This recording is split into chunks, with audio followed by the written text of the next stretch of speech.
Hey, Al. Hey, Barry. Why are necromancers not always bad guys? Why? I mean, sometimes some of them just want to raise a family in peace. It's time for Compelled Duel.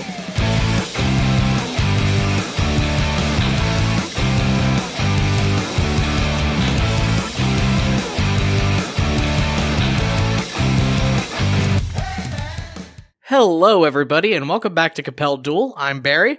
And I'm Al. And we are a single-player, co-DM'd 5th edition Dungeons & Dragons actual play podcast. Previously on Compelled Duel. It becomes increasingly obvious that Leo's path to recovery is going to be a pretty long and gnarly one.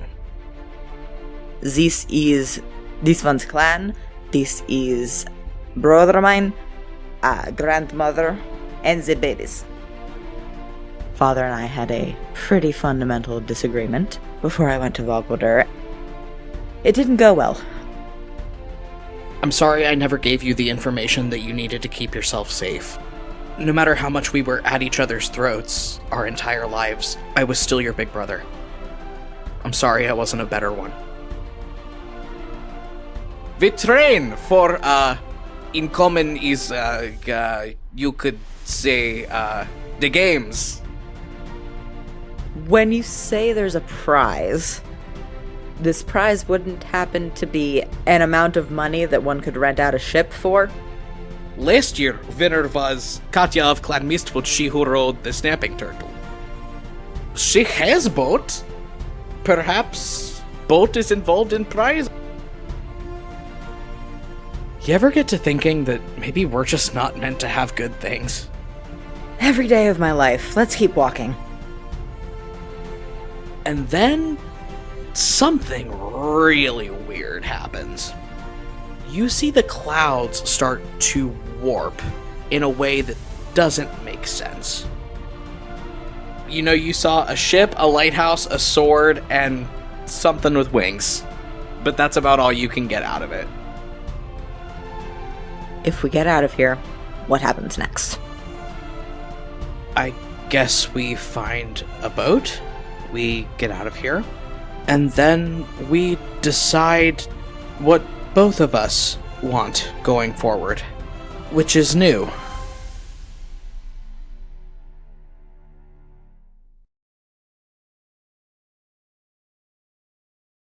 We pick up a little over a week from where we last left the Valcynes siblings and their companions. Phi, you have been on this bunny for way too damn long. This one's entire clan has been making their way through the vast forests of central Oscaea for many, many days now. You are riding behind your brother in the saddle of Snuggles, the Highland Battle Bunny, not to be confused with Cuddles, the Highland Battle Bunny, who is riding several yards ahead of you, with this one and Ilva on his back. Leo is not the most ideal traveling partner. He complains a lot. He's just got one arm looped through the reins going, oh, God, I'm so sweaty. I want to take a bath. I want to stop. If it's any comfort, I also want you to take a bath. He's sitting right in front of you, so it's no problem for him to just elbow you in the stomach as hard as he can. He's gonna give him a noogie. He squawks in protest. I've only got so much decent hair left. I already cut all of it off. Stop. With him in a chokehold, Phi says, you made this a physical altercation. You started it. The two of you, I think, just start slapping at each other.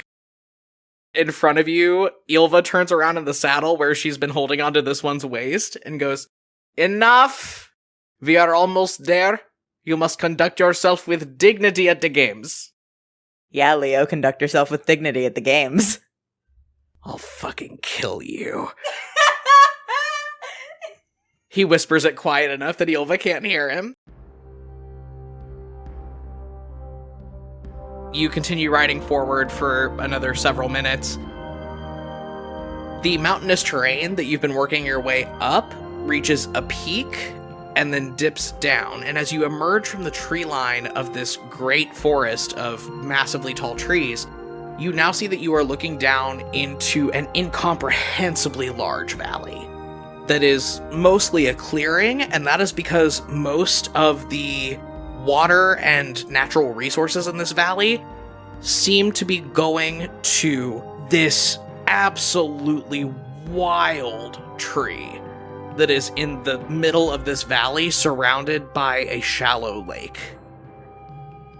The diameter of the trunk of this tree is easily the size of Market Square in Velental. And from the mountains surrounding the rest of this valley, you can see other caravans of different clans making their way down into the valley toward the tree. You see a big group of Goliath coming down from the north. There's some Genasi coming in from the east. Looks like pretty much everybody who's anybody in Oscaea is here right now. Phi kind of scopes out what numbers we're looking at as far as people. Well, I hope we weren't expecting this to be easy. Leo kind of laughs and shakes his head and goes, "Never is it?" Point taken. You guys make your way down into this valley. The tree just gets crazier the closer you get to it. You see twigs, and I say that very loosely, that have fallen to the ground that are big enough to cut up and build a house out of. The battle bunnies navigate this all expertly. It seems like a lot of these animals and the people handling them have been here before. And the closer you get to the trunk of this tree, a veritable smorgasbord of activity is happening. There are people setting up market stalls. There are folks that are training in any open patch of ground that they can find among the roots of this great tree. Again, it's mostly a mix of Firbolg, Goliaths, Genasi, all kind of people that you've had encounters with since you've been to Oscaea. You do see a couple humans and dwarves and stormfolk milling around, though. Ylva kind of looks back from Cuddles' saddle again and goes, "The sailors, they, sometimes they come to watch, and sometimes they come as, how to say in common, side hustle." You keep moving. The battle bunnies are all ridden into a pen, and you guys dismount. You are at the games. There's a big marketplace set up sort of outside the tree. You could smell a lot of cooking festival food. It smells like a lot of fried goods. There's several other vendors that are setting up shop here, and there's a huge hollowed out entrance between some of the intertwining roots of this great tree. It looks like the inside of this tree is actually hollowed out. You see a lot of people moving in a relatively hurried manner in through this opening in the roots. It looks like this is the place to be, and that there is something about to be happening soon. I'm gonna nudge Leo and then nod towards it and say, "So we should probably go in there, it seems." Inside the giant tree? Yep. Okay. He hops down out of the saddle and follows you. You see Ylva and this one kind of laughing behind you guys as they see how shell-shocked you are. Yeah, it's a bit of an adjustment. Yeah, we go inside the tree. You walk inside this tree, and it is cavernous inside. The whole trunk of this tree has been hollowed out from bottom to top. You're not really sure what's still keeping it alive. You think that there might be something magical going on there. Within this hollowed out space, there is a large pounded dirt floor. There are more market stalls set up. You see this one haul a couple big duffel bags over to an empty stall and start pulling out blocks of soap and just setting them up. I'm gonna help them with that. Leo is just standing there, jaw dropped, looking around at the inside of this tree. You help this one unload their soap, you get the stall set up, and that they shepherd you and Leo both up into these long wooden benches set up in risers, looking down on a large circular stage in the center. In the distance, you hear drums start. A big, pounding drum beat, and then over the drums comes the low drone of bagpipes. into this tree from the front entrance walks a council of very old-looking Goliath, Firbolg, and Genasi folks, followed by the biggest, most intimidating lady you've ever seen in your life. She's like 8 feet tall, buff as hell, completely bald, has a lot of cool tattoos on her face, kind of like Ylva has. You see a lot of design similarities in her tattoos between her and Ylva. As she marches up onto the stage, this one leans over to you and Leo and goes, "This is Katya of Clan Mistfoot, she who wrote the Snapping Turtle. She won games last year, so she starts games this year, yes?" Got it. So you watch Katya of Clan Mistfoot, she who wrote the Snapping Turtle, take a couple large confident strides up onto this stage. She reaches up around her neck and removes a very ornate golden torque. She places it on a raised platform in the middle of this stage. There's a big fanfare of drums, and the bagpipes swell to a crescendo, and then stop, and all around you people are applauding. There's a lot of giantish going on. You're not really sure what is happening. Like any tourist at a festival where people are speaking a language that she does not speak, Fee just nods. Ylva sees you looking a little bit lost, and she leans over from your other side and goes, "The games are now officially open. You can go register for events outside. I have some people I need to go talk to, so love mine. Can you run this soap booth by yourself for 10 minutes? This one narrows their eyes at her and goes, "If this one knows who you are talking to, will be longer than 10 minutes. But go." Ylva mutters something mutinous to herself in Giantish, and then shepherds the two of you outside of the tree. Ylva leads the two of you outside. You watch her just scan the crowd for a second, and then charge through the crowd at a couple of people. Oh, okay, we lost Ylva. I assume you follow her. Yeah, as best I can. I'm grabbing Fee by the sleeve and just tugging her after me. You end up having to push past a couple people. Ylva stops, plants her staff in the ground in front of these 3 people. You see a very small, wiry-looking goblin lady with short, close-cropped hair, wearing very practical sailor's garb, and 2 of... Actually, Leo doesn't know what Stormfolk look like, so this, like, wiry, narrow-faced, kind of twitchy-looking dude, and this very round woman about his age, with long curly hair and a very practical braid.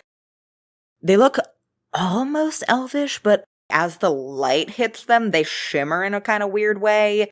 They have what look to be like filmy, completely opaque eyes. And there's a weird moment where you think that this woman has dark hair and the guy has sort of lighter brown hair. And the light shifts and his hair is like pink almost. And hers is like this deep dark green. And then the light shifts again and they go back. This woman smiles first and you see just rows of shark-like teeth in her mouth. Leo's standing back, taking all of this in and not saying anything to anybody, but he does look at Fee like, "Oh." Fee looks back and exaggeratedly mouths, "Stormfolk." Leo's eyes get really big and he goes, "Oh," again. Ylva is paying no fucking mind. She plants her staff at the ground and then just reaches forward and just grabs all 3 of these people in a huge bear hug.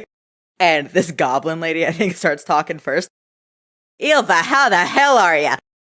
I think this goblin lady does scamper and, like, sit on her shoulder.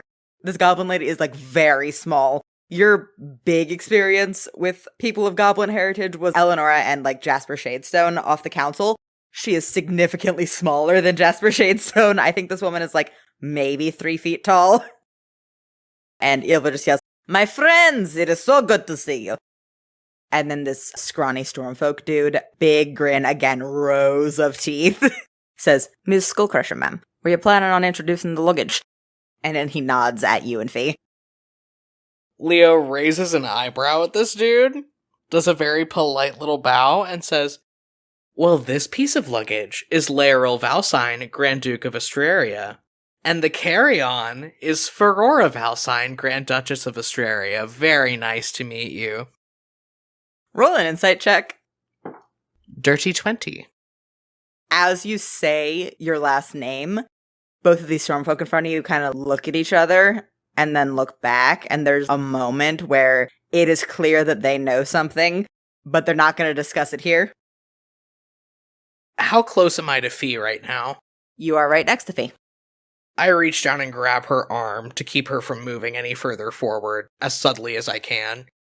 She gives you kind of a confused look, but she was just standing there waiting for introductions. The moment passes. This goblin lady on Ilva's shoulder says, lovely to meet the two of you.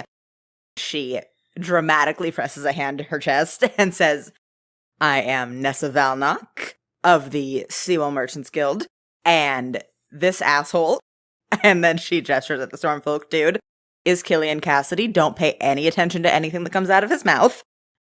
The Stormfolk guy that you now know is named Killian raises a hand like he's making a toast and says, and how? Then she nods to the woman next to him and says, and that is the lovely, incomparable Radiant. And then the Stormfolk lady says, shut the fuck up, Nessa. And then Nessa says, Miriam Adler.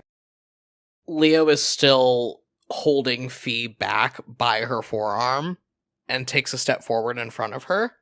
Kind of eyes the goblin lady up and down. Sewell Merchants Guild, you said. She kind of like furrows her eyebrows just a little bit and squints and tilts her head and says, I did say that, yep. Haven't had the privilege of visiting myself, but I've had a few interactions with King Shadestone. It seems like he's running a pretty tight operation over that way. Nessa blinks, and then you realize as she's blinking that she has obviously had a couple of drinks today. And she boisterously just says, oh yeah, you're King Silvertree's sugar baby for a while. And behind you, Phi says, sugar what? Listen, sometimes we do what we have to survive at the level of comfort that we are used to. Phi visibly holds back a laugh and just nods and goes, we certainly do. At any rate, I certainly think that our Stormfolk friends over here can relate as well as we can to being far from home. What brings you two here? Miriam grins, sharp, sharky teeth, and says, Lovey, me and this idiot have been going to the games 5 years in a row, maybe a bit more. Come for the entertainment, stay for, and then she gestures at Ilva, the company. Well, wonderful to meet all of you. If you'll excuse my sister and I, we have some events to sign up for. Phi? Phi still has no idea what the fuck is going on. She just goes, yeah. I drag her off by her arm. I have not let go. The Stormfolk guy, Killian, yells after you, lovely meeting you two. I get her around the closest corner I can, whirl her around, and go, so the Stormfolk know something. Well, Leo, they both looked closer to 200 than 150, so I'd be shocked if they didn't. I'm more interested in the sugar baby business. Nothing untoward happened. I was simply upkept in exchange for my company of a very, very old man who was very, very nice and gave me everything that I wanted. And every day I question why I chose to leave that existence behind. Well, from what I heard, you didn't so much choose it as you got chased out of a palace with a sword, but... We introduced ourselves, and those two looked at us like we had just set off a bomb. So I just think that we might want to be on our toes. He just says, well, maybe if we didn't walk around dropping the surname of the Astrarian royal family to everyone we meet, we would get less of those looks, Leo. Well, the last time I tried to use a little alias, your friend that you brought with you from Astraria saw right through it, So I'm not really sure what you're expecting me to do in this situation for Aurora, because it seems kind of like a damned if I do, damned if I don't situation. Most people weren't living in Valental at the time that you drove a cart through a bar window, so Ereve was sort of a unique situation. You know what? We'll talk about this later. Absolutely. Let's go sign up for some events or whatever. I go try to find where to sign up for events. You go and sign up for some events. There are 6 main ones. There are the feats of strength, the feats of nimbleness, the feats of fortitude, the running of the beasts, the playing of songs, and the recollection of deeds. I go up to the bookie, or whoever it is. Hi, yes, we'd like to sign up for all of these. Can we compete as a team? The person running the event sign up, a big Firbolg Earth Genasi looking person with a bovine Firbolg nose and like moss coming out of their hair, nods and says, "If you compete as team, you agree to evenly split winnings, no roughhousing, no cheating. If you fight about it, you do it outside of the tree. Yes?" Yeah, sure. One of each event, and we'll figure it out from there. Thank you so much. This Firbolg person just hands you a couple tickets for entry into the events. Phi very quietly says, "So, are you planning on both of us competing in these events? Because the feats of strength I saw a preview of, and it's throwing a bunch of rocks, and you can't... How do I put this nicely? You can't throw a marble right now." I think that we should divide these tasks according to our respective skill sets. I'm pretty fast. I took gymnastics when I was a little kid. I think that maybe I could take the feats of nimbleness, and this one taught me how to ride Snuggles. Running of the beasts sounds okay for me. Playing of songs we could maybe do together, as long as it's not a repeat of Father's Birthday back when I was like 80, when you refused to accept that the accompanist should set the tempo. Oh, don't worry, Leo. If it becomes even close to a repeat of that, I'm going to beat you over the head with my flute. Well, that's assuming we can find a flute or a piano in the tree. But we can fake it till we make it. I don't know how well I'll do at the feats of fortitude, given that I've been on my back for the last couple months.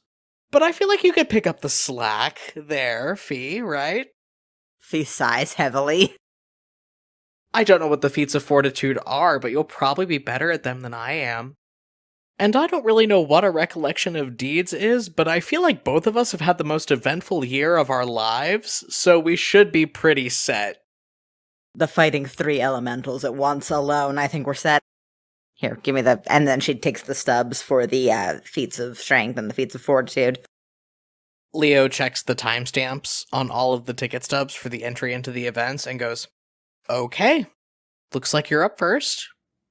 Good luck. Just try to channel all of your rage and frustration at me over the past couple months into the rock, and I think you should be fine." Okay, so now's the part where I, Barry, the DM, tell you, Al, the player, information about how the setup of the games is going to work, like we're not co-DMing it, because we have people listening to us who do need to know that information, and you pretend that this is a normal, organic conversation that we're having. I mean, I'm a dumbass, so you would have needed to remind me how the games are working anyway. So, basically what we're looking at, there are 6 competitions, as we've discussed. There are way more than 3 people in each of these competitions, but we don't really have the mechanical ability to run everybody that's there, so we just have enough NPCs there to flush out a first place, second place, third place finish, essentially. Each contest will be decided by one relevant ability check. So in the case of the feats of strength, which you are doing, that is going to be an athletics check.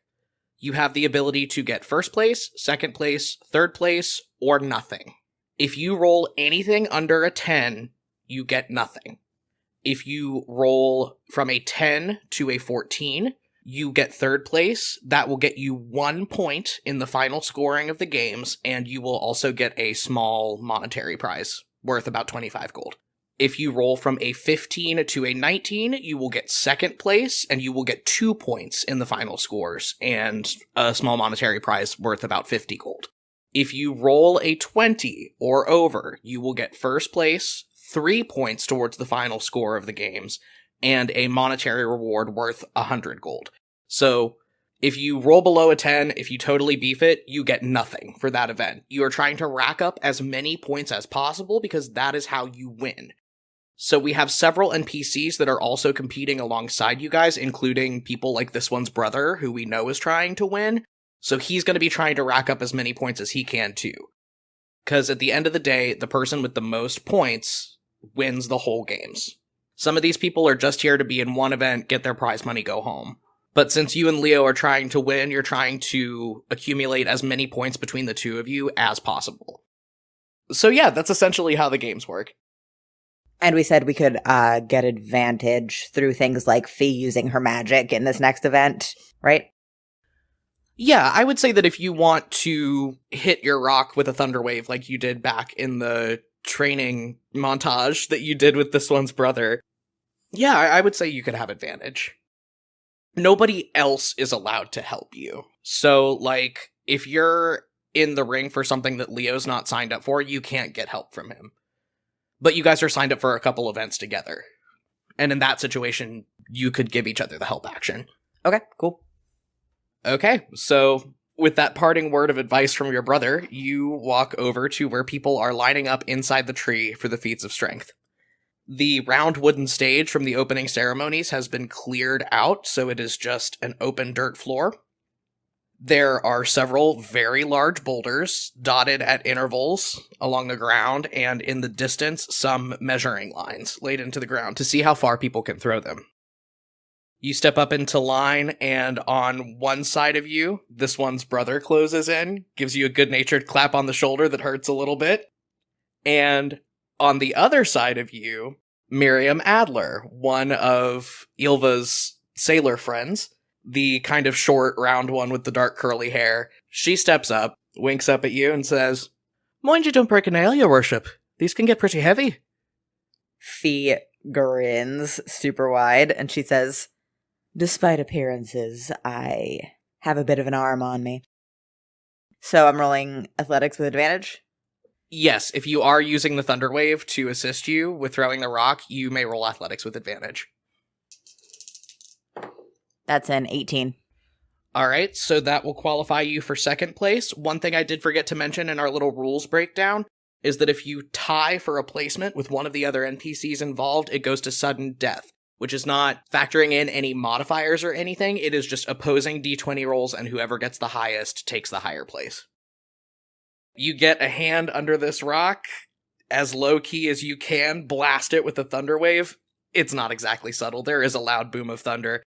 But, much like Ylva told you in the previous episode, people don't really seem to care how you throw the rock, as long as you throw it. From up in the risers, you see Katya of Clan Mistfoot kind of tilt her head to the side and look pretty impressed as this rock goes flying several yards away. This one's brother steps up to the plate with a roar. He rolled a 14. His rock lands well shy of yours. This big, beefy Firbolg dude just heaves a sigh. Is wounding to this one's ego to be beat by baby, but congratulations! And he claps you on the back. And then Miriam Adler steps up. Let me roll for her. So she and this one's brother are going to sudden death for third place. So let me roll for both of them. She rolled a natural 20, he rolled a 16. Her rock goes sailing through the air, it passes his rock, skids to the ground, still short of yours though. A couple more of the competitors go. You watch this really buff, scary-looking Goliath lady hurl a rock, and it goes clear across the tree and bangs into the wood on the other side. So you're definitely not getting first place. And that's it for the feats of strength. Some people move in to start clearing up the event and get ready for the next thing that's going to be going down inside this tree. What are you doing? You said I got a monetary prize equaling about 50 gold? Yes, so The people running this event, they don't hand you money, but they do hand you several small, semi-precious looking gems. You're not a jeweler, but if you could eyeball it, you'd say they're probably worth about 50 gold in Australian terms, and you assume that you can use these as currency. So I think Fee and Leo have had to, with Ilva's help, presumably, kind of DIY their meds for the last couple months. Sophie is beelining her way to anybody who looks like they could be selling potions of any sort. Yeah, there's a medical tent that's outside the tree that looks like it's set up in case anybody gets hurt in the process of the games, but there is a wizened old Earth Genasi lady sitting in there just doling out band-aids and things to people. She does have an apothecary's chest, though. You think you could probably get your meds handled. Oh boy, am I doing that.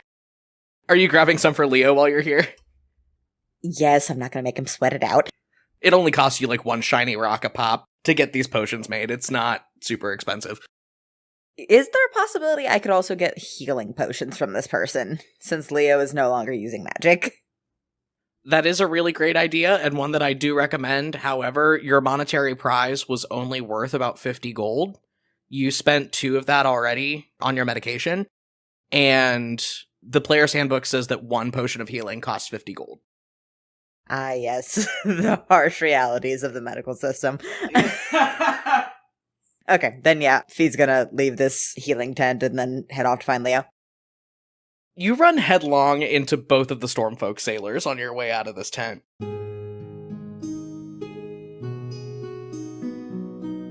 They're not really doing anything. They're just kind of standing there shoulder to shoulder, Team Rocket style, eyeing you up. Pointy, shark-toothed smiles. Killian, the kind of little, weedy-looking dude, grins a little wider and says, "That was some impressive work back there, Your Magnificence. Although, we couldn't help but wonder why it sounded like a thunderstorm was moving in when you threw that rock." Fee laughs a little bit and reaches a hand back through her hair and goes, "Well, there's nothing in the rules about not using all of one's natural talents, as it were." Oh, lass, that's adorable. You think we give a rip about the rules? We were more, interested in the aforementioned talents, and what those might be. Fee straightens her cloak on her shoulders, tilts her head, cracks her neck. "Sorry to disappoint, but I'm not a circus performer." Killian looks a little put out by that, but Miriam just smiles even bigger, grabs him by the back of the neck like a kitten, and goes, "Alright, Killian, don't push your luck. It's not your fault that her illustriousness can't handle a little bit of competitive curiosity." She winks at you again, and pushes Killian off ahead of her, and they both march off.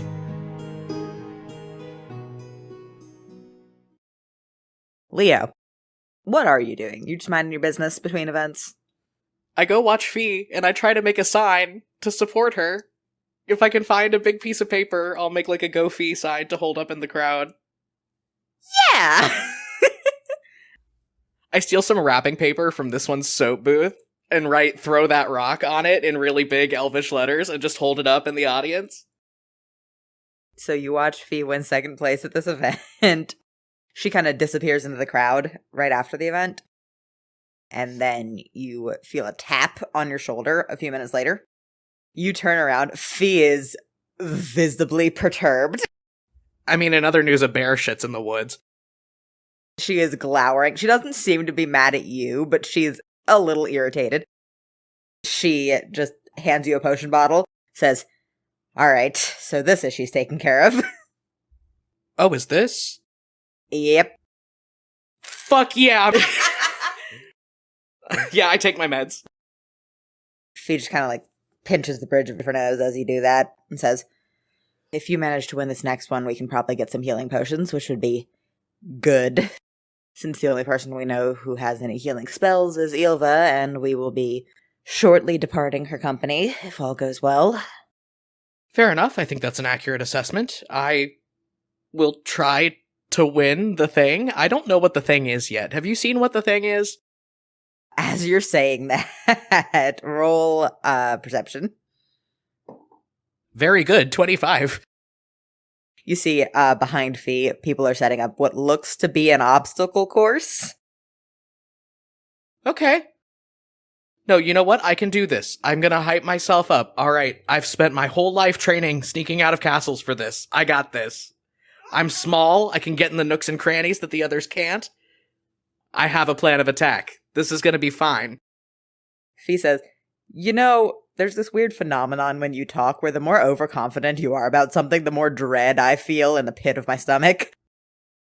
Leo is jogging in place, hyping himself up, and he goes, I'm not gonna admit that that's a mutual feeling right now, Phi. I've got my eyes on the prize.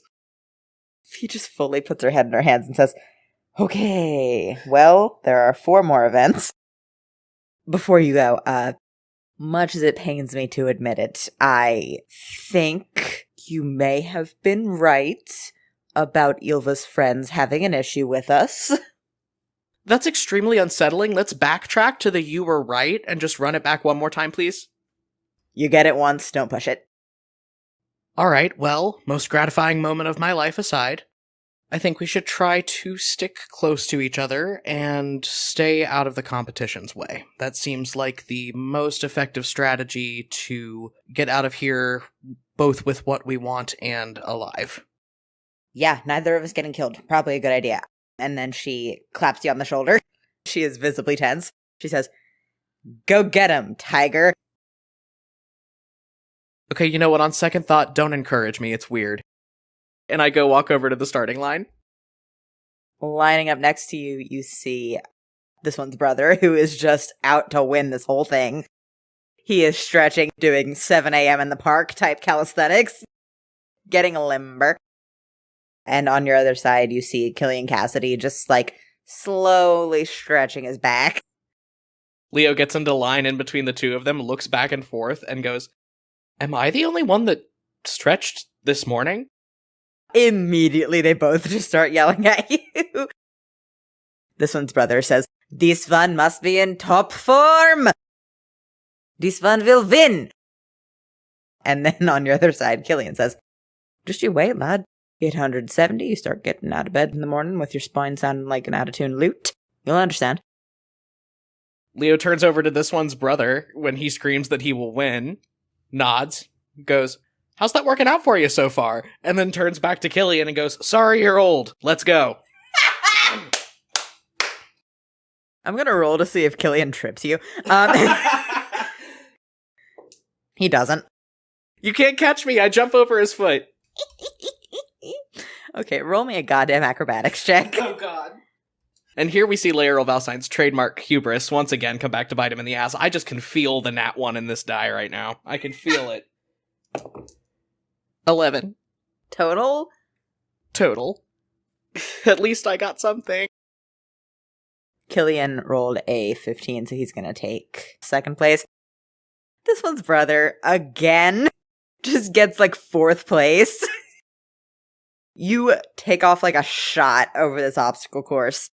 There's like all kinds of weird shit. There's hurdles and there's like branches coming out of the walls. There's a sink pit like halfway through. You jump over this pit because you like just barely see that it's starting to cave in a little bit. This one's brother puts his foot right into it. He like throws an arm out and hits you in the stomach. Not intentionally, just trying to like catch himself. You watch Killian Cassidy and a lithe air genasi woman both just sprint ahead of you right at the finish line. Shit, fuck, damn. Okay, I get across the finish line. I collect my prize and then go back to my sister with great shame. Phi has taken your lovingly crafted sign and on the back of it just written, Go Leo, and underlined it once. And she is holding it up kind of half-heartedly. As you approach, she says, so remember when I said that the more overconfident you are, the less hope I have for the future? I like to think that earnest effort should still be rewarded. I got us some shiny rocks. That you did. We should go buy a healing potion. Yeah, let's go do that. We go buy a single healing potion, because that's what we can afford. And following that, the summons comes from outside the tree for everybody to assemble for the feats of fortitude, which Phi, that is your competition. So you don't really know what's going to be going on here, but you do see people congregating around this big pool that surrounds the great tree.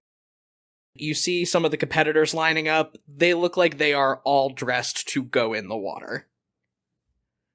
Phi looks down at her skirt and says, Kimrel's fucking teeth. She has the skirt on over her mage armor. She's just fucking taking the skirt off and handing it to Leo. And she's gonna take the cape and twist it a little bit so she can tie it around her waist so it doesn't get in the way. Leo, looking very sympathetic and a little amused, just reaches out to hold your skirt for you. He nudges you in the side with his elbow and goes, Just, don't hold your nose when you jump in. It looks undignified. Phi raises her eyebrows at him and says, I don't need swimming advice from someone who spent his entire childhood in Valental. I'm good. You know what? Point taken. You go over to the starting line where all the other competitors are lining up. This one's brother is there again. You're not really sure how Firbolg know how to make Speedos, but it's a deeply uncomfortable experience. Ew. He's stretching, doing calisthenics, getting limbered up. This man haunts and vexes me. And on the other side of you, still in her sailor's clothes, Nessa Valnok, the little goblin sailor lady that you saw talking to Ylva earlier, looks up and up and up at you, does kind of an upwards nod at you and goes, Hey, kid, you haven't seen Killian or Miriam around, have you? They were supposed to be here at the first bell. Did I see Miriam around while the feats of nimbleness were going on? No. If she was in the crowd, you didn't notice her there. And you look around now, there's no sign of either of them. They seem to have disappeared. Phi says, Not in a few minutes, no. Oh, well, more's the better for us. Stormfolk can breathe underwater. They would have had this one in the bag. And Nessa goes back to taking off her hat and her vest, getting ready to jump in this pool. You look back over to the crowd. Leo has the sign that you had written Go Leo on, and he has crossed out Leo and written Phi underneath it. And is holding it up very enthusiastically. Phi laughs, and then she crouches and gets ready to dive into the water. There is a large blast on a horn, and everybody dives in. You get under this water. The water around the tree in this pool is very clear. You can see all the way to the bottom. And the ground under the water seems to be sloping down from very shallow to very deep. Along the slope of this sort of sandbank under the water, there are different sizes of large metal weights at different depths. You get the picture that the deeper you go and the bigger the weight you are able to bring up, that is going to determine how well you do in the competition. So what's going to happen is everybody competing is going to roll a Constitution saving throw to see how long they can hold their breath in order to get one of these weights and get it up. So that's a con save from you, please. I rolled a 9. A 9 total? Yeah, but if there was ever a time to use my rerolls on Gift of the Stormbringer, now would be it. I'll take the second place. That's an 18. An 18. Okay, absolutely. That does qualify you for second place. I'm going to roll for this one's brother now. He rolled a 12, so he might be coming in third. And Nessa gets a 7. She's very small, so you watch her underwater as you just gun from one of these deeper weights. She's a very proficient swimmer. Obviously, she's a sailor. She has to be. But she gets her arm looped through the handle on one of these weights and tries to push off the bottom and just can't. And you're already swimming up with your weight in your hand, watching her still struggle with it before you see and hear her just curse underwater and swim for the surface with nothing. So this one's brother's going to take third place in this event, and you are going to take second. As you make your way over to claim your winnings, you see the person that got first place walk over. It's not Killian or Miriam, but it appears to be one of their shipmates. Tall stormfolk lady with her hair in braided pigtails and a tricorn hat, wet still on her head. You see her kind of coughing as she hauls this weight over, and these amphibious gill kind of things below her collarbone flutter as she does it and spit out a bunch of water. You can see that she was very clearly breathing underwater to go get this thing. You know what? I can't complain about it. You collect your prize, walk back over. Leo is excitedly jiggling his sign in the air. He gives you a high five when you get over there and goes, I feel a little bad for this one's brother, though. You guys both look over at him. He is screaming at the sky, just yelling. Yeah, he said he's been training all year, but I'm starting to doubt it. What if he has, though? That makes it even sadder. Oh, don't say that. That's just depressing. Well, I guess I should go get Snuggles, because running at the beast is next. Leo looks extremely nervous. It's fine. The worst that happens is the bunny runs off and you fall out of the saddle and get dragged for a mile. Yeah, that sure is the worst thing that could happen, Phi. Thanks. But that's highly unlikely. Leo just goes to get his bunny. Phi, cups her hands around her mouth and yells after him, keep up the bad attitude. You're lucky when you're pessimistic. He puts one middle finger up over his shoulder. Leo, you make your way over to where they're setting up for the running of the beasts. It's just a whole bunch of people on these big tamed animals. A lot of battle bunnies, some big skunks, some large badgers. You see a stoat that has 2 people riding on it. It's very weird. This one's brother brings over one of the big battle bunnies. Jaw set stubbornly. Just starts tacking it up. Leo's already up in the saddle on Snuggles. Reaches over and pats him on the shoulder. How you doing, buddy? He grumbles something mutinous and giantish and then says, this one brings dishonor to this one's clan. It's not about whether you win or lose, it's about how you play the game. I think you're competing very honorably, if somewhat ineffectively. This one's brother takes a very deep breath and says, this one will have victory! Sure thing, dude. May the best bunny win. I ride up to the starting line. All these animals are lined up. You see, it's just kind of a very simple track. You're just going to have to run a couple times around the tree and try to navigate the turns on your animal. You see out in the crowd, Phi is holding up the sign. She has crossed out Phi on the backside of the sign and written Leo and Snuggles. I give her a thumbs up. While I'm at the starting line, I'm gonna try to scan the crowd and the other competitors and see if I see Killian or Miriam anywhere. No. I mean, you're outside, so there's not a huge crowd. A lot of people have gone back inside to kind of buy some stuff, eat food. So it's not that weird. You don't see Killian or Miriam, you don't see Nessa, you don't see Ilva. Okay. Alright. I lean down into Snuggles' ear and go, listen, I'll get you as much lettuce as you want. The biggest fucking carrot I can find if you win this for us, okay? And the bell goes off. Roll me an animal handling check. Oh. 17. Okay, that'll get you second place. Let me roll for this one's brother. Ha! 22! Finally! Good for him. You know what? Good for him. Yeah!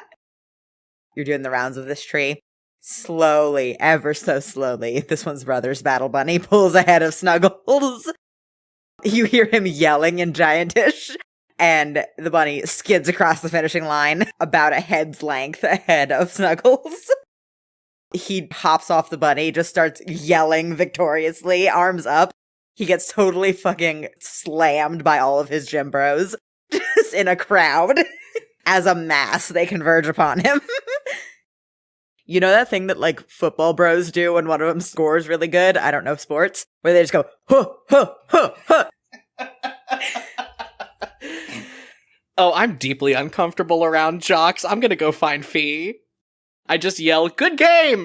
And then head off into the crowd after I collect my winnings.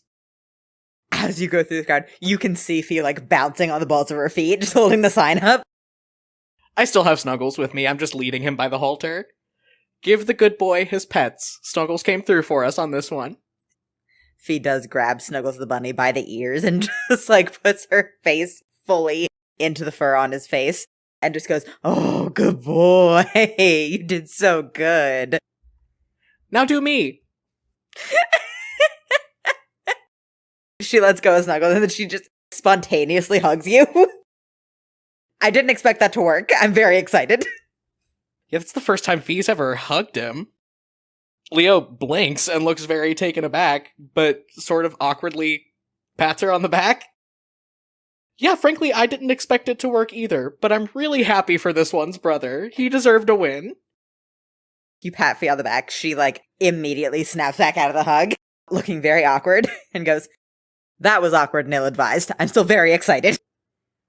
I mean, I haven't looked at the leaderboard in a couple events, but by my math, we should be pretty far ahead. Yes. And we have a decent amount of tradable currency, I suppose? So, even if we don't win, we should be able to pay passage somewhere. Speaking of tradable currency, this one's brother was talking about something they have here called a funnel cake, and I am enchanted. He brought up the funnel cake to you too? I don't know what it is. Would you like to go get funnel cake with me? Phi steeples her fingers, and then she says, "Leo, I think we should go get funnel cake." Most excellent. I go buy us a big funnel cake and we split it. And Phi, with an ungodly amount of powdered sugar smeared all over both of your faces, you guys go to line up for the playing of songs. Do they not have a moist towelette? I think this one snags you guys on the way by their soap booth and says, "Wait," and then they lick their thumb and rub at both of your faces like a mom cleaning up some schmutz off your cheek. "You'll want to look your best for playing of the songs. Stage presence is half the battle." Yeah, and the other half is finding a flute somewhere in this tree. "And a piano," Leo chimes in. This one points a few booths down and says, "Music vendors from Ivagorsk down there, if you wish to go shop." Very good. Yes.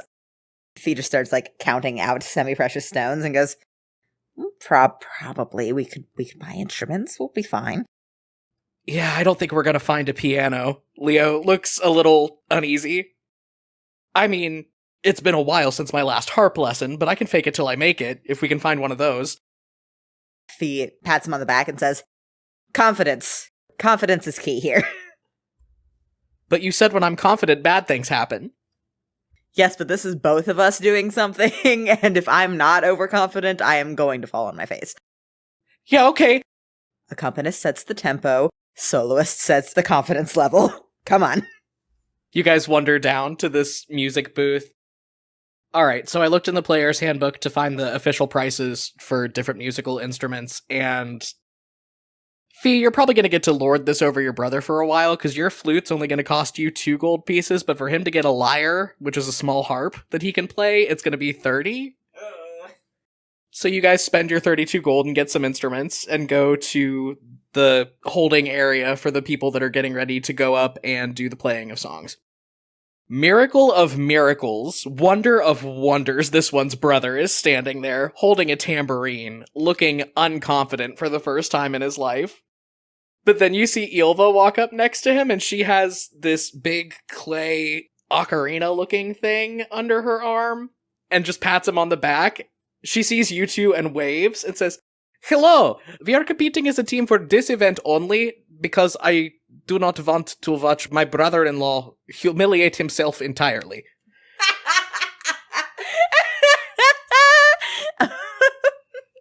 This one's brother gives his tambourine a pitiful jingle. So true. Phi tries very hard not to laugh. I think she just puts a fist up to her mouth, just goes, "Yep, uh-huh, yes, you're doing very well." And then, reappearing for the first time in several hours, you see Miriam Adler walk over. She has a lute carried over her shoulder like it's a baseball bat, and just kind of easily sidles up to where you and Leo are standing there talking to Ylva and this one's brother. She kind of leans over and gives Ylva a friendly nudge and then turns back to look at you. She makes direct eye contact with you, grins, and says, "Well, ain't this a surprise? I didn't take you two for the musical type." She looks down at your flute and goes, "Did they teach you how to play that thing up in your ivory tower, your magnanimousness?" Leo, for the first time in his life, not really picking up on the social cue, goes, "Actually, the correct honorific is Your Royal Highness." Leo, please shut up. Leo plunks sadly at his harp, but he does shut up. Fee plasters on a winning smile, and she says, "We have a bit of experience, yes, although I'm loath to brag about it." One could argue that it doesn't take that much talent to produce the god-awful caterwauling that Australian music is, but I suppose art's in the eye of the beholder, ain't it? Well, and it doesn't take that great of a level of focus to produce a bawdy shanty, but we all have our areas of expertise. Aye, that we do. And you seem a multi-talented woman yourself, what with the rock throwing, flute playing, and condescension. I'll see you on stage. She just turns around and walks off. Ylva looks back and forth between the two of you, very confused. She takes a very deep breath and says, "I can't tell if I'm being antagonized or flirted with at this point." Ylva nods solemnly and says, "If Miriam were not married, I would say both." You know what? Fair enough. That settles that. Thank you, Ylva, for the insight. Fee, go ahead and give me a quick perception roll before we do this event. That's a nat 1, so I'm going to use another one of my rolls off Gift of the Stormbringer. It's an 18, and perception is the only whiz skill I have proficiency in, so it's a dirty 20. Miriam's back, Killian's still not there. And he's, like, conspicuously absent, because you see a couple of their other shipmates milling around in the audience around where they've brought this big round stage back into the tree. It seems like pretty much everybody's hanging out in here to watch this event. But he's not there. I'm gonna roll for Leo and see if he picks up on that too. Yeah, he absolutely does. I think the two of you just share a long look. But the two of you are packed in pretty tightly with all the other participants in this competition, so you don't really have the opportunity to have a real discussion about it before the bell goes off to signal the start and people start going up on stage and playing songs. Everybody gets one song each. It's kind of a Eurovision thing happening up there.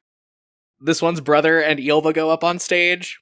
I'm gonna roll performance for them. This should be good. He rolls with advantage because Ylva is helping him, but this still is not gonna be good. Yeah. Alright, well that was a 14. You don't really know how that happens. He's trailing like half a beat behind of Ylva with this tambourine, but she's just getting him and dragging him through it, man. Ylva just shreds so hard on the ocarina that she carries her useless bandmate through to the end of this song. And it's very good. And then you and Leo are up. Alright, so I'm gonna roll performance with advantage. Yes, because Leo is helping you. I do think they're playing some stuffy Ashurian shit. Yeah. And I'm gonna use a roll off Gift of the Stormbringer.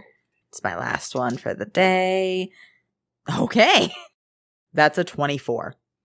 Yeah, you guys play some stuffy, classical promenade music, and it just brings the fucking house down. Leo is not as good on the harp as he is on the piano, but he manages to carry it enough to give you a solid accompaniment, and yeah, you shred on the flute. You guys handily qualify for first place.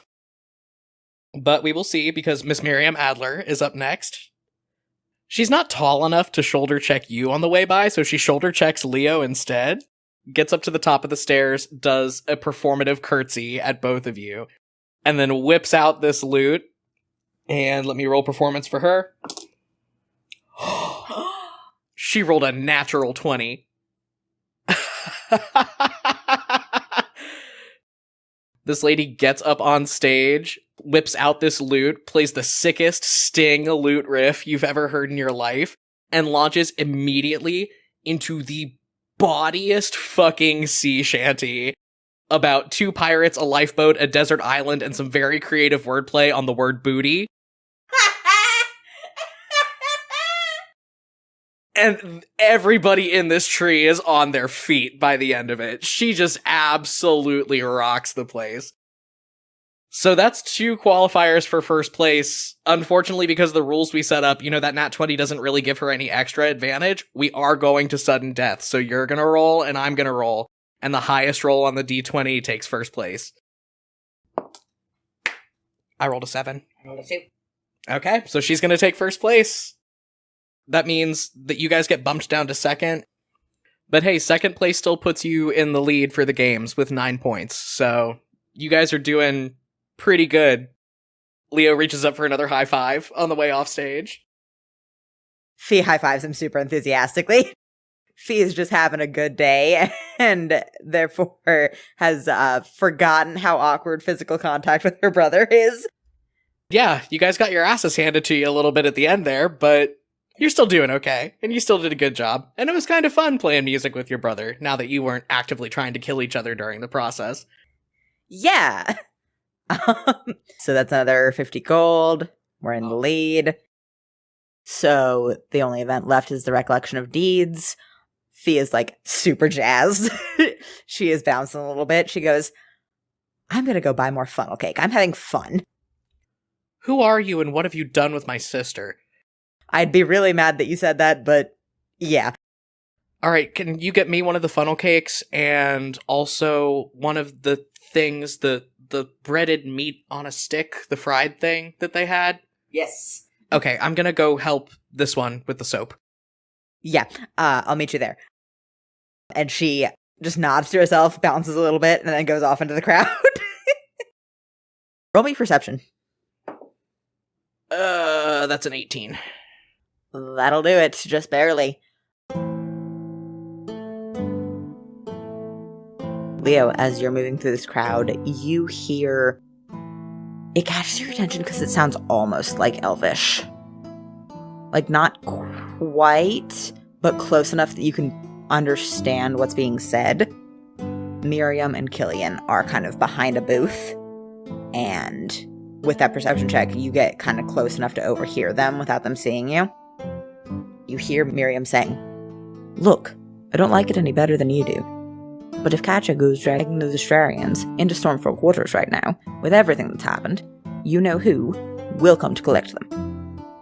And then you hear Killian just say, I know.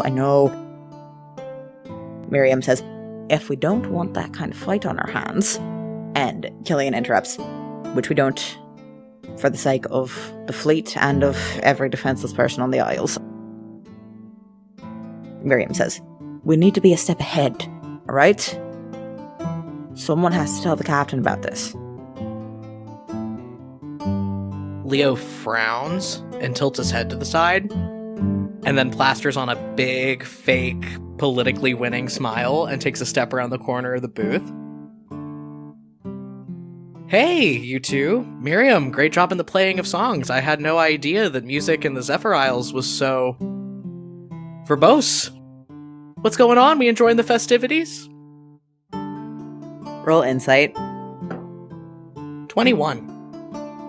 There is a moment where you come around the corner and they both tense up. And then they both visibly put effort into relaxing and just smiling. Killian says, Hi, Miriam's always had a set of pipes on her.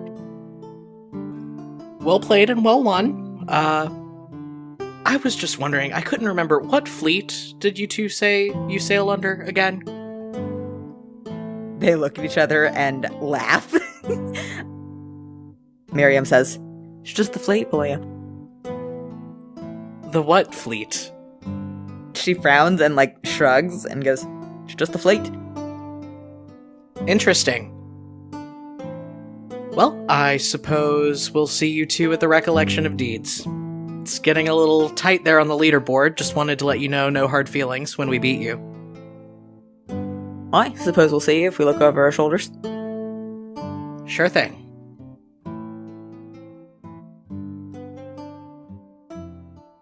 Leo walks off as calmly as he can, and then once he is out of their line of sight, he breaks into a run to go find Phi.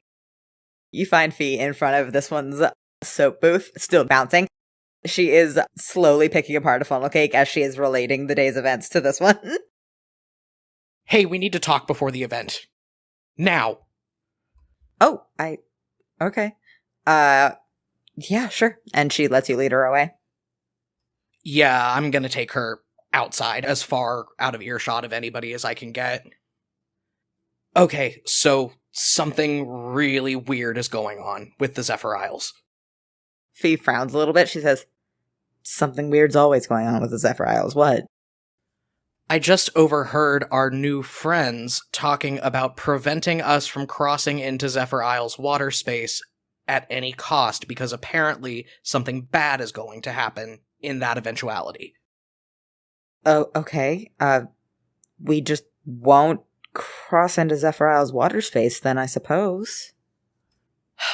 Phi, what's between here and Tordoon? I'm not an idiot. I'm suggesting we go over the land after we land at Candlelight Wharf, Leo. Well, point A, I'm not so sure about the political divisions of international waters in that area. I don't know how close we'd be cutting it. And point B, I will be hunted down like a dog and killed if I set foot back in Tordoon, to put it very frankly.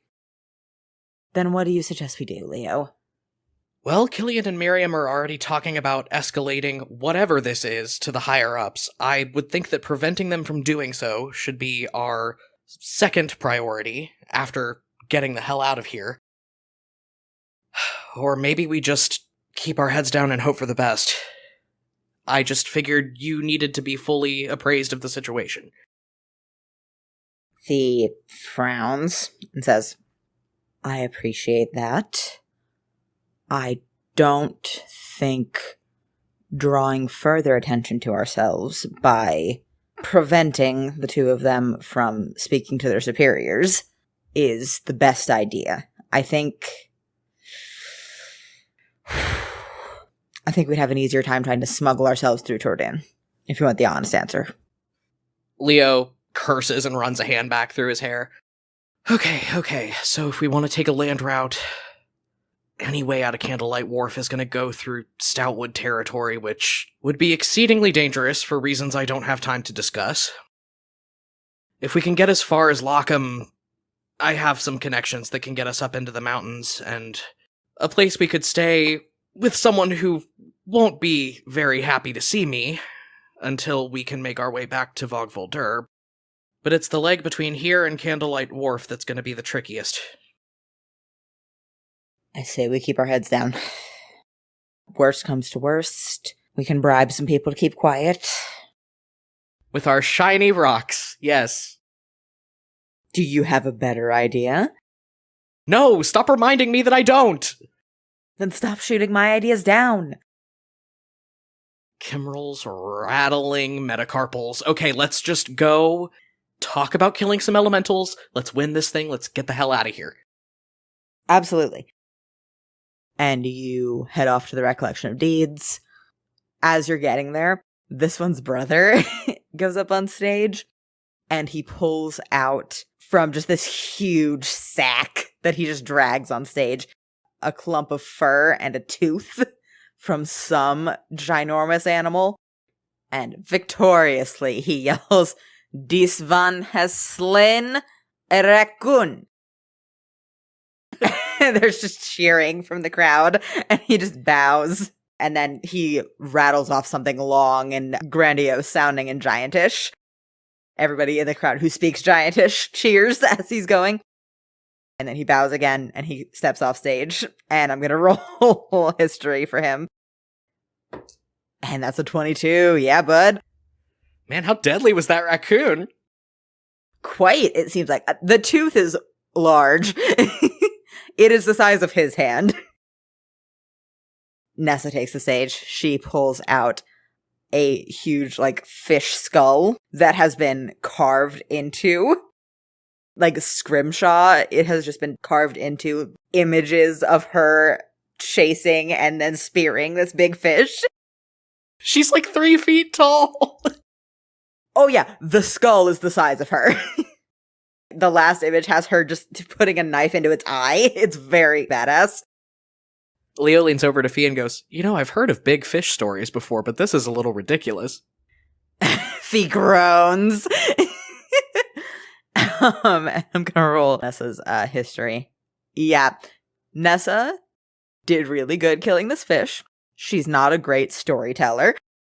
She is just like pointing out the pictures on this fish, and then she very calmly says, and then I stabbed it.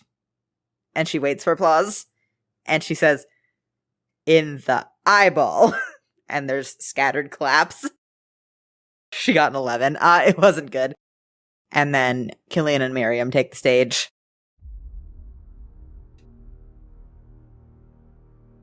Miriam pulls out half of a ship's wheel that is just jaggedly broken with huge singe marks along where it's broken.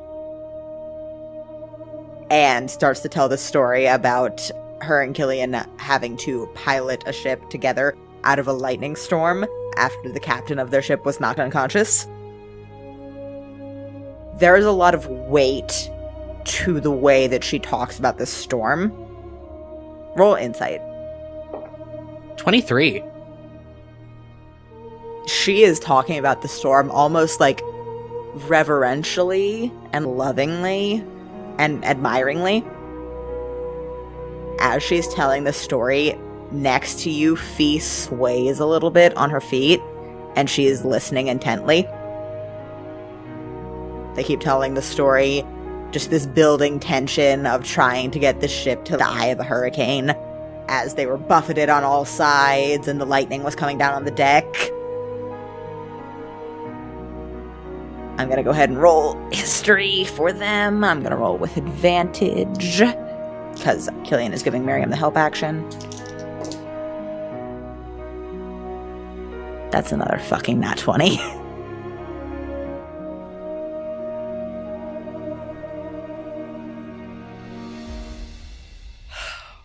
God damn these cool pirates.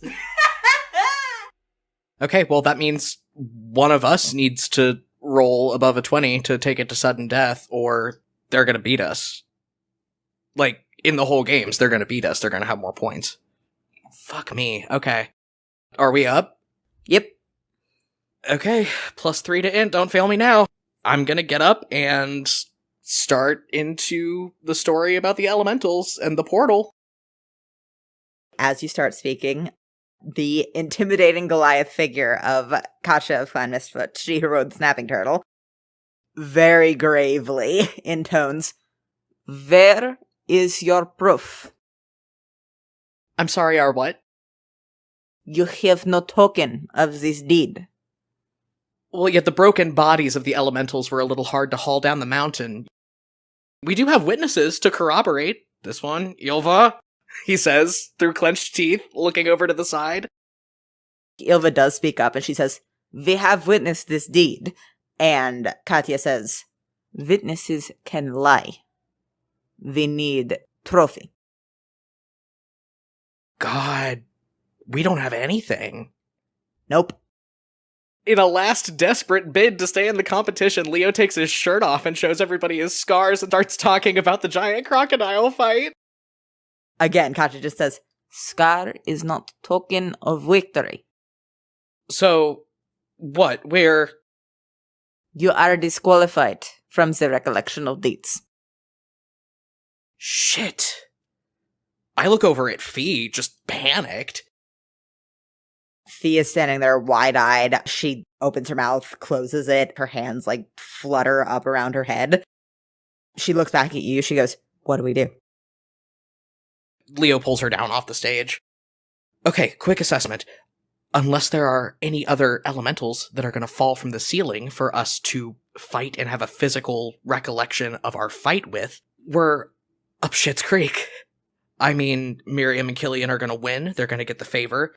We're going to have to burn everything we've earned buying passage somewhere, which means that we can't buy our safety once we're in Tordoon. We're fucked. We're royally, royally fucked. As you're saying that, someone comes running into the tree, just yelling in frantic giantish, and the entire collected group in this tree, in a moment of collective panic, start to pack up everything from the games. Are this one or Ilva anywhere? Yeah, they started approaching through the crowd as soon as you got off the stage.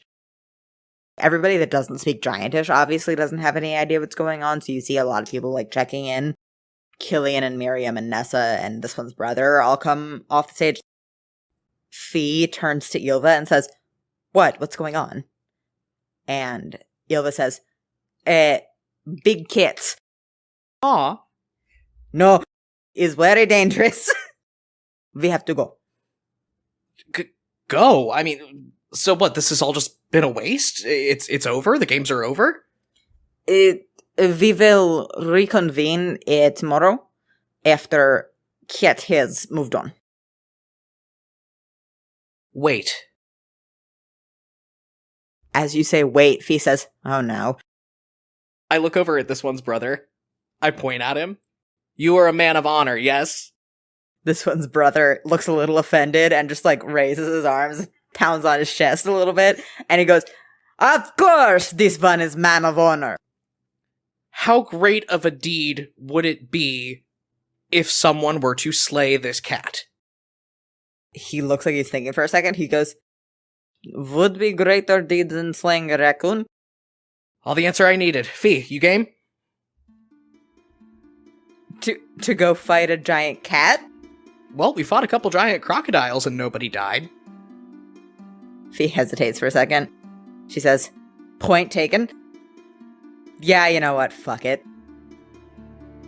Alright, let's go commit a great deed. This one, Ilva, you two can't help us, can you? This one says, we cannot. We have to help evacuation. Okay.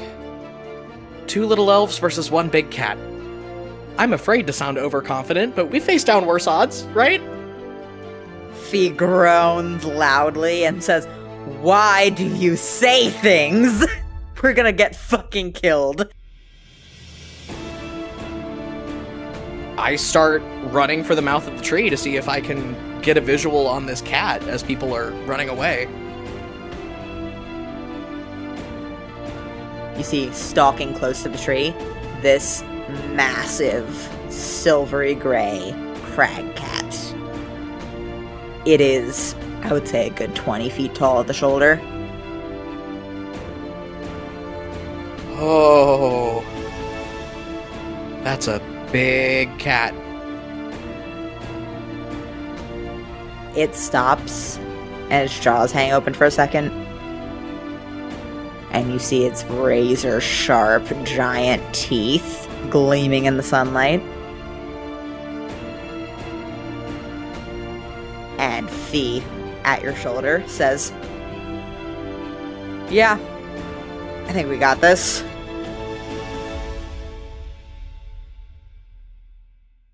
And that's where we're gonna wrap this week.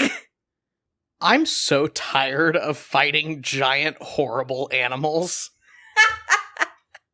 It's fine. It's fine. I don't know how fine it is. But we'll find out next week. On Compelled Duel.